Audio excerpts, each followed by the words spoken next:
শুভ সকাল সবাইকে। আজকে হচ্ছে রবিবার। তো রবিবার সকাল সকাল আমি আমার ব্লগটা স্টার্ট করে দিলাম।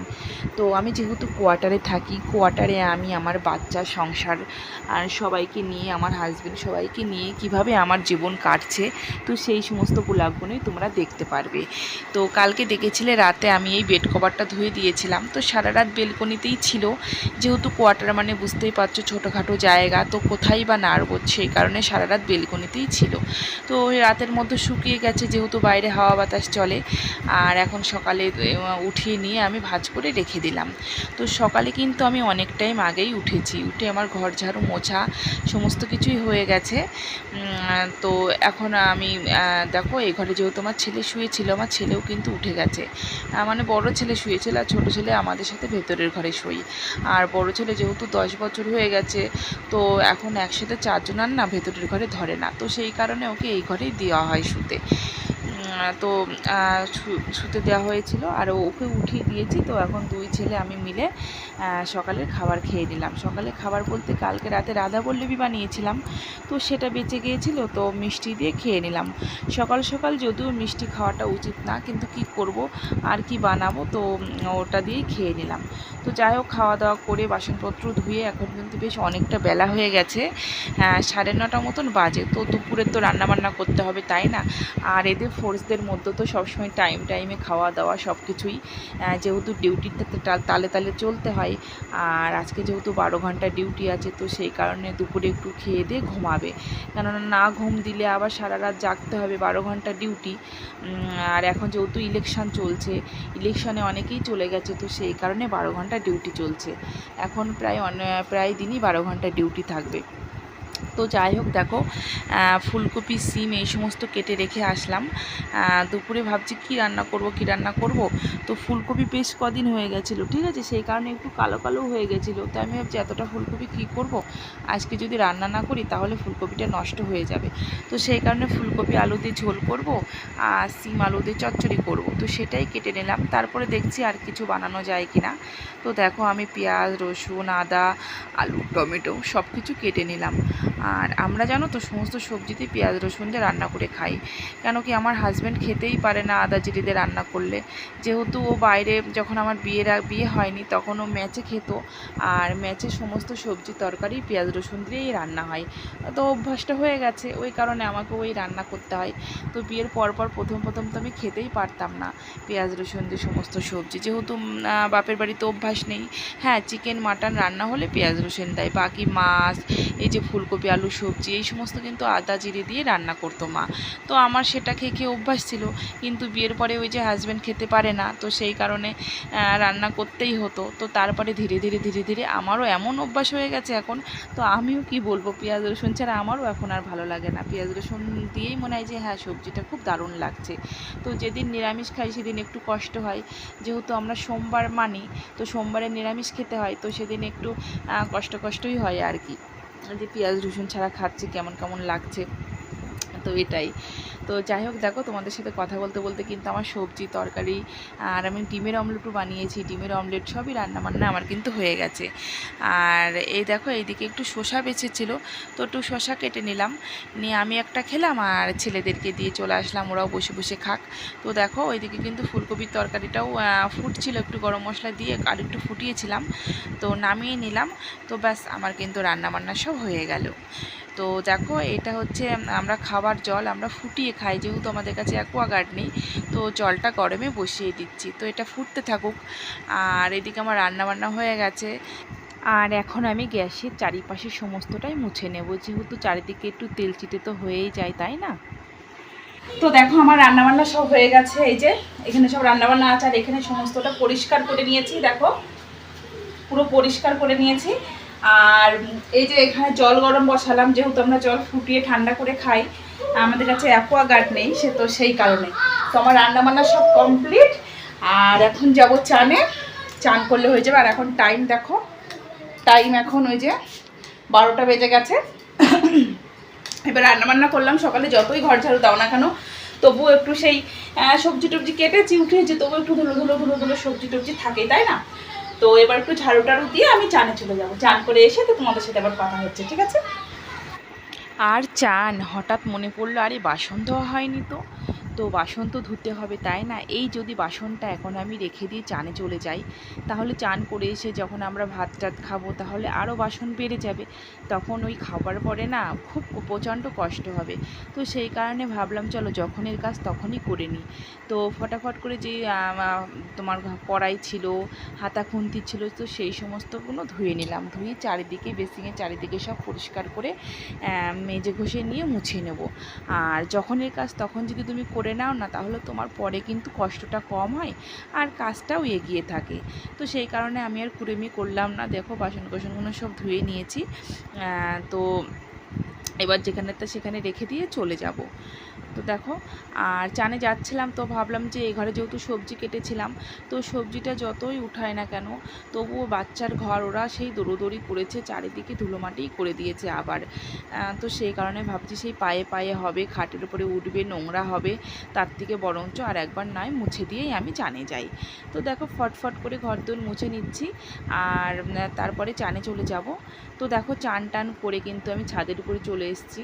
আর এই যে পলিথিনটা দেখছো, এটা কিন্তু জন্মদিনের দিন ছাদের উপরে বসতে দেওয়া হয়েছিল। এরপরে বসেই এই যে পার্টি পলিথিন, এরপরে বসেই কিন্তু সব খাওয়া দাওয়া হয়েছিল। তো সেটা তো তার ধোয়া হয়েছিল, ধুয়ে তো কালকে ধোয়া হয়েছিল, মানে জন্মদিনের দুদিন পর ধোয়া হয়েছিল। তো সারা রাত ছাদের উপরেই ছিল। তো সেই কারণে ভাবলাম চলো আর একটু রোদ্দুরে থাকুক, তো জামা কাপড় যখন নিতে আসবো বিকালে, তখন নয়তো আবার একসাথে নিয়ে যাব। তো দেখো জামা কাপড় সব মেলে দিচ্ছি। আর মেলে দিয়ে কিন্তু এবার এই যে ঘরে চলে এসেছি। আর চান করতে যাওয়ার আগে কিন্তু আমি জল গরম বসিয়ে দিয়ে গিয়েছিলাম। তো জলটা দেখো খুব সুন্দরভাবে টকবক করে ফুটে উঠেছে। তো এটা এবার আমি গ্যাস ওভেনের পরে রেখে দেবো এক সাইডে, কেননা ঠান্ডা হলে আমাকে আবার ফিল্টারে ঢেলতে হবে, জলটা খেতে হবে। তো ঠান্ডা হতেও তো টাইম লাগবে। তো তারপরে দেখো যে বাসন কোসন আমি ধুয়ে রেখে দিয়ে গিয়েছিলাম, তো সেইগুলো যেখানে তা সেখানে করে দেব। দিয়ে কিন্তু আমার এখন আবার পুজো দিতে হবে। তো চলো পুজোটাও দিয়ে নিই। তো ঠাকুরের এখানে একটু পরিষ্কার করে নেব। আর আমার ঘরে কিন্তু রাধাকৃষ্ণ আছে, ঠিক আছে? তো শুধুমাত্র রাধাকৃষ্ণরই মানে পুজো করি ঘরে। আর বাড়িতে মানে যখন শ্বশুর বাড়িতে যাই, তখন শ্বশুরবাড়িতে সব ধরনেরই ঠাকুর আছে, লক্ষ্মী, তারপর রাধাকৃষ্ণ, সব ধরনেরই ঠাকুর আছে। তো যাই হোক, তা পুজোর বাসন কোসনগুলো সব ধুয়ে নিয়ে চলে এলাম। আর কোয়ার্টার মানে বুঝতেই পারছো, যেই বেসিংয়ে বাসন ধোয়া হয়, সেই বেসিংয়েই মানে খাবার বাসন ধোয়া হয়, সেই বেসিংয়েই আমাদের ঠাকুরের বাসনও ধুতে হয়, কিছু করার নেই। আর বাড়িতে হলে কি হয়, আলাদা জায়গায় ধোই, কোনো এঁঠো জায়গায় ধোই না। কিন্তু কোয়ার্টার হলে আমাদের কোনো কিছুই মানা হবে না, এইভাবেই চলতে হবে। তো তা বলে কি ঠাকুরের পুজো দেবো না? ঠাকুর আমাদের যেমন রেখেছে, ঠাকুরকেও আমরা তেমনই রাখছি, তাই না? তো এটাই। তো ঠাকুর নিশ্চয়ই আমাদের খুবই ভালো রেখেছে, খারাপ রাখেনি। তো কিছু করার নেই। এবার বেসিংয়ের মধ্যে তো আর ঠাকুরের বাসনটা রাখছি না, মানে বেসিংয়ের নলটা খুলে দিই, তারপরে হাতে করে বাসন নিয়ে বাসনটা ধোয়া হয়। তো যাই হোক, এই দেখো রান্নাবান্না কিন্তু সবই হয়ে গেছে, তোমাদেরকে দেখিয়ে দিলাম। আর আজকে একটু জানো তো ঘি দিয়ে ভাত খাওয়ার ইচ্ছা হচ্ছে। আমার তো প্রচণ্ড ভালো লাগে গরম গরম ভাতে পুরো ঘি আর লবণ ছিটিয়ে, উফ দারুণ লাগে খেতে। তো আজকে আমার খাওয়ার ইচ্ছা হয়েছে বলেও সবাইকে আজকে ঘি দিয়ে লবণ দিয়ে খাওয়াবো। আর আমার হাজব্যান্ড একদম খেতে চায় না, বলে ঘি দিয়ে খাওয়ার থেকে তরকারির মতো ঘি নিয়ে খাওয়াই তো ভালো। তো একটু পছন্দ করে না, তো আমার জন্য ওকে ও দিয়েছি, ও খেয়েছে আজকে। তো দেখো খাওয়া দাওয়ার পরে কিন্তু দুধওয়ালা আসে আমাদের 1:30-2টোর দিকে। তো দুধওয়ালাও এসেছিলো। তো দুধটাও জ্বালিয়ে নিচ্ছি একবারে। তো দুধ জ্বালানো হয়ে গেছে। তো দেখো খাওয়া দাওয়ার পরে কত বাসন বেরিয়েছে। তো চলো বাসনগুলো সব ধুয়ে নিই, ধুয়ে তো তোমাদের সাথে আবার বিকালে কথা হবে। শুভ সন্ধ্যা সবাইকে। দেখো তখন তো চলে গেল ডিউটিতে, আজকে যেহেতু 12 ঘন্টার ডিউটি। তো এখন 6:30 বেজে গেছে। তারপরে প্রচুর বাসন ছিল, সেই সমস্ত ধুলাম। আর ছেলে দুটো চলে গেছে মাঠে গ্রাউন্ডে খেলা করতে। তো তারপরে এই দেখো আমাদেরই কোয়ার্টারের একজন এসছে, মানে আমারই বান্ধবী, আর এই যে তার মেয়ে এসছে। তো এই গল্প করছিলাম, একটু বসেছিল, তো বলছিল যে মাঠে যাবে, গ্রাউন্ডে ও যাই মেয়েকে নিয়ে। তাই বললাম তা গ্রাউন্ডে যেতে হবে না, ঘরে এসে একটু গল্প করে নিই। তো এসছে, একটু কথা টথা বললাম। তো এই হচ্ছে ব্যাপার। আর রান্না বান্নাও করবো, যেহেতু 7টা বেজে যাচ্ছে, হাজব্যান্ডের ডিউটি 12 ঘন্টার খাবার দিয়ে আসতে হবে। বলতে সামনে রোডের পরে দাঁড়ালে গাড়ি চলে আসবে। তো এটাই হচ্ছে ব্যাপার। তো চলো, এখন সন্ধ্যা টন্দাও দেওয়া হয়নি, এই দেখো বাইরে পুরো অন্ধকার হয়ে গেছে। তো সন্ধ্যা টন্দাও দেবো, তারপর আস্তে আস্তে রান্নাবান্না করবো। তো তোমরা কন্টিনিউ ব্লগটা দেখতে থাকো। কি বানাবে রাত্রে? কি খাবে বেটো? ও বলে রেখেছে সকাল থেকে ডিমের কারি খাবে। ও, তো দেখো আমার ঘরে যে এসছে তাকে বলছিলাম যে কি বানাবে রাতে, তাও বলছে মেয়ে বলেছে ডিমের কারিই খাবে, তো কারিই বানাবো। তো যাই হোক, দেখো সন্ধ্যা টন্ধা দেওয়া হয়ে গেছে আর বাইরে পুরো ঘুরঘুর করছে অন্ধকার। আর দেখো ওর মেয়ে যেহেতু এবার ক্লাস 4-এ উঠবে, তো ও নতুন এসছে, বেশি দিন আসেনি, কিন্তু আমার চেনা জানা অনেক দিন আগে থেকেই। তো বলছিল যে তোমার ছেলে তো 5-এ উঠে গেছে, তাহলে 4-এর বই একটা ম্যাথ বুক দাও। তো ওকে ওই একটা ম্যাথ বুক দিয়েছি, আর অন্য কোনো বুক নেবে না। তো যেহেতু অন্য স্কুলে ভর্তি হবে, এখনও ভর্তি হয়নি, এখন নতুন এসছে, তো সেই কারণে ম্যাথ বুকটা নিল, ওকে প্র্যাকটিস করাবে। তো যাই হোক, ওর সাথে একটু কথা বলছি, কথাটা বলে নিয়ে আবার রান্নায় ঢুকে যেতে হবে। যেহেতু হাজব্যান্ড 12 ঘন্টা ডিউটিতে গেছে, তো রাতের খাবারটা দিয়ে আসতে হবে। গাড়ি আসবে সামনে, ছেলেকে দিয়ে পাঠিয়ে দেব। তো চলো ফটাফট রান্নাবান্নাও করতে হবে। ও আর বেশিক্ষণ বসেনি, এরপরে কিন্তু 7টার মধ্যে কিন্তু ও চলে গেছিলো। আর আমি দেখো এইদিকে রান্নাঘরে চলে এসেছি। ফুলকপি, আলু আর সয়াবিন দিয়ে একটা তরকারি বানিয়েছি। আর ময়দা বলছি, আটা মেখে নিয়েছি। একটু পরোটা বানাবো আর একটু রুটিও বানাবো, 2 রকমই বানাবো। তো দেখো একটু ফটফট করে তাড়াতাড়ি করছি, কেননা একটু ভয় ভয় লাগছে যদি লেট হয়ে যায়, গাড়ি চলে আসে তো দিতে পারবো কি না। তো সেই কারণে প্রথমে হাজব্যান্ডের জন্য তাড়াতাড়ি করে 2টো পরোটা আর 2টো রুটি বানিয়ে নিলাম। বানিয়ে নিয়ে ছেলের হাতে করে পাঠিয়ে দেবো, ও দিয়ে আসবে। তো তারপরে আমাদের জন্য বানাবো। আর আমার জানো তো পরোটা আর ফুলকপি সয়াবিনের তরকারি যে কী ভালো লাগে খেতে, তো সেই কারণে পরোটা বানিয়েছি আজকে। তো আমার যেদিন যেটা ভালো লাগে সেদিন সেটাই বানানো হয়, জানো তো। তো এই দেখো, তো 2 পিস রুটি আর 2 পিস পরোটা ছেঁকে নিলাম ফটাফট করে। আর এখন হাজব্যান্ডের টিফিন বক্সে ভরে দেব। তো চলো ভরে নিই, এই দেখো ভরে দিচ্ছি। আর ওদের যেহেতু অনেকেরই 12 ঘন্টা ডিউটি পড়ে, তো একসাথে, তো কার খাবার কি হয়ে যাবে, তো সেই কারণে নাম লিখে দিতে হয়। তো ছেলেকে বলেছিলাম একটা পেপারে নাম লিখে দিতে, তো নামটামও লিখে দিয়েছে।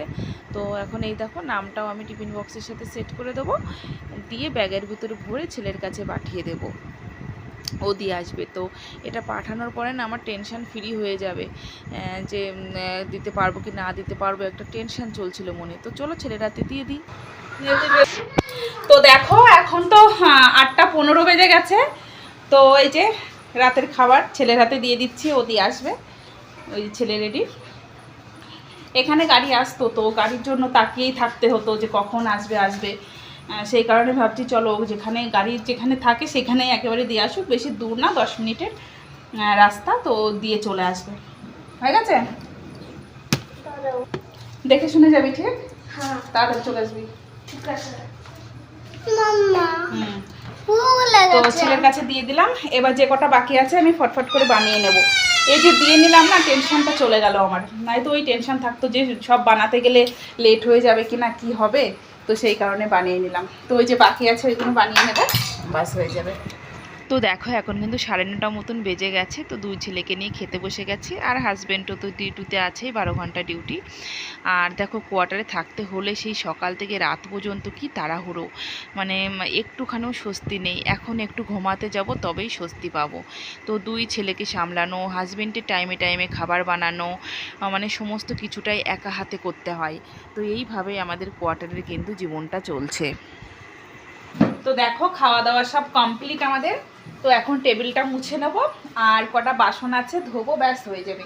আর হাজব্যান্ডের যেহেতু আজকে 12 ঘন্টা ডিউটি দিয়েছে, তো সেই সকালবেলা যেহেতু 5টার আগে গেছে, তো 5টার থেকে ডিউটি স্টার্ট হবে, আর সেই ভোর 5টার সময় আসবে, মানে আস্তে আস্তে 6টা বেজে যাবে। তো এই হচ্ছে ব্যাপার। তো দেখো আমার টেবিল সব মোছা কমপ্লিট, খাওয়া দাওয়া সব হয়ে গেছে, আর এখন প্রায় 10টার কাছাকাছি, ঠিক আছে। তো ব্লগটি কেমন লাগলো অবশ্যই জানাবে। আর আমাদের কোয়ার্টারের অনেক ধরনের ভিডিও পেয়ে যাবে, কোয়ার্টারে কিভাবে আমরা জীবন কাটাচ্ছি, কোয়ার্টারে কিভাবে আমরা আনন্দ করছি সবাইকে ছেড়ে। তো সমস্ত অনুষ্ঠান আমরা যেহেতু পাই না, তো এখানেই আমাদেরকে আনন্দ করতে হয়। তো এই ভিডিওগুলোই আমার ব্লগে পেয়ে যাবে। তো আজকের মতন এইটুকুই, সবাই ভালো থাকবে, সুস্থ থাকবে।